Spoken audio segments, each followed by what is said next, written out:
आप भी वर्षफल के उपाय कर रहे हैं और सोच रहे हैं कि परिणाम क्यों नहीं मिल रहे, तो एक बात हमेशा याद रखिए, अगर उपायों के सटीक समय और नियमों का पालन नहीं किया जाता तो वो उपाय, आप जानते हैं, अपना पूरा प्रभाव कभी नहीं देंगे। और इसके लिए न तो ज्योतिष को दोष दीजिए और न ही लाल किताब को।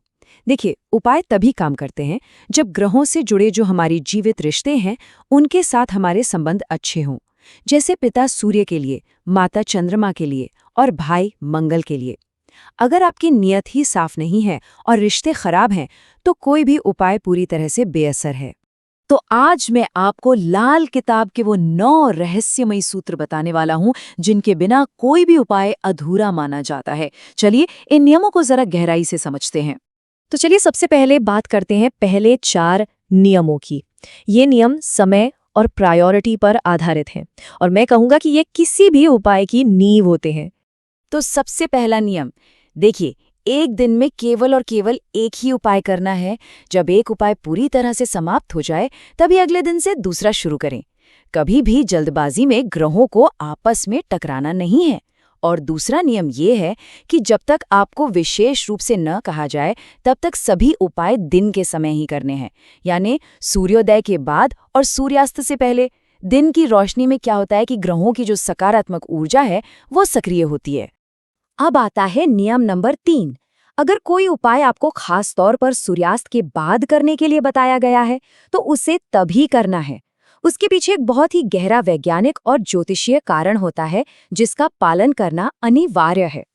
और अब आता है चौथा नियम, और मैं कहूंगा कि ये सबसे ज्यादा महत्वपूर्ण है। ये पितृ ऋण दोष से जुड़ा है।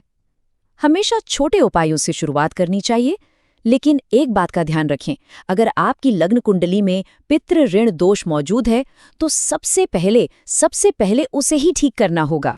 देखिए, पितृ ऋण क्या करता है, ये आपके अच्छे ग्रहों के प्रभाव को भी रोक देता है, उसे ब्लॉक कर देता है। लाल किताब में तो इसे महादशा की स्थिति कहा गया है, जहां कुंडली में अच्छे ग्रह होने के बावजूद व्यक्ति को बुरे परिणाम भुगतने पड़ते हैं।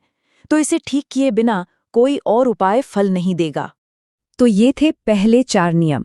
चलिए अब आगे बढ़ते हैं और अगले 5 नियमों को समझते हैं जो उपाय की प्रक्रिया और उसकी निरंतरता यानी कंसिस्टेंसी के बारे में है। नियम नंबर 5, उपायों में कभी भी गैप नहीं करना है। अगर कोई उपाय 43 दिन का है या 7 दिन का है तो उसे बिना रुके लगातार करना ही होगा। अगर एक दिन भी छूट गया तो समझिए सारी मेहनत बेकार हो गई। और नियम नंबर 6, ये मंदिर से जुड़े उपायों में स्त्रियों के लिए एक विशेष निर्देश है। वे मासिक धर्म के 5 दिनों के दौरान स्वयं मंदिर न जाएं। उस समय में उनके घर का कोई भी सदस्य जिनका उनसे रक्त संबंध हो, जैसे कि बेटा, पति, भाई या पिता, उनके बदले में वो उपाय कर सकता है। 7वां नियम तिथियों से जुड़ा है।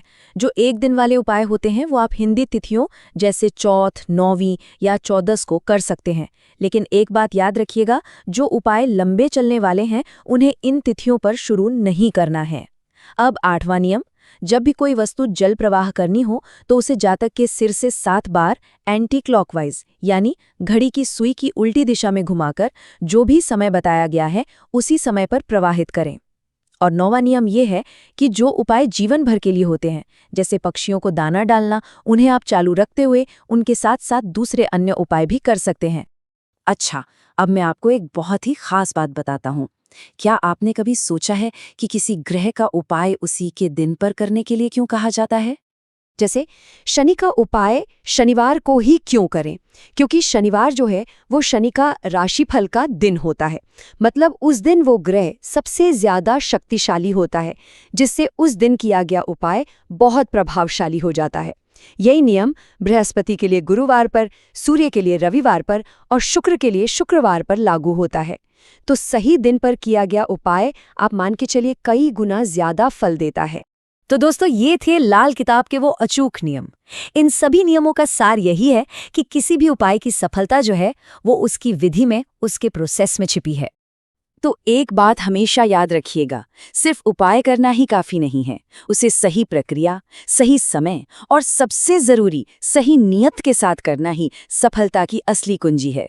इन नियमों का जब आप पालन करेंगे तभी आपको इच्छित परिणाम मिलेंगे।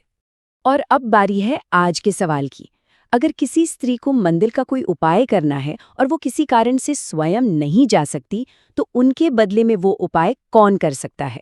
अपना जवाब नीचे कमेंट सेक्शन में ज़रूर लिखिएगा। उम्मीद है ये जानकारी आपके काम आएगी। आपके मित्र संजय की ओर से जय माता दी।